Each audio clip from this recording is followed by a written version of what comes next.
Yes, good morning! Radyo Manrens, good morning mga kasama. Exact location sa atong team karon diri sa Purok 17, Bongbong Panacan ning Dakbayan sa Davao. Si pangalan ay? Desierto. Okay ma'am, di ba challenge accepted daw Radyo Manrens? Andam na ba ka nga mukanta sa station ID sa RMN Networks? Andam na. Okay, andam na daw siya. Sige ha. A 1, a 2, 1.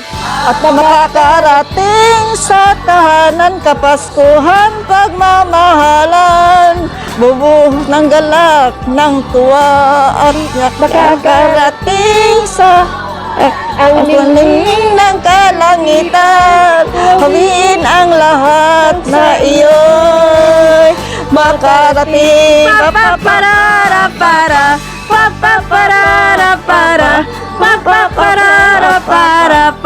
Alright! Nami dala nga, pahalipay sa inyo ha. Dawata ang atoang non-alcoholic wine. Salamat. Yes, and of course, ang atoang gift packs. Ang atong Noche Buena gift packs. Ang pagpaminaw sa balita, sa labas nga balita og drama gikan sa buntag hangtod gabi hangtod ni Kuya Balong. Ang Okay. nagapaminaw ko.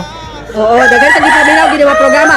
At dahil dyan, ngayong Pasko, panalo ka. Pero unsa imong gusto maabot no? Ano ang gusto mong marating ngayong Pasko, ma'am?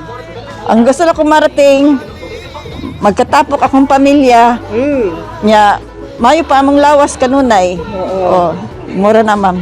Amen to that. Sa mga buot pod, mudawat sa itong challenge, yung makanta sa itong station ID, please i-PM me or text me sa itong official hotline and official Facebook account.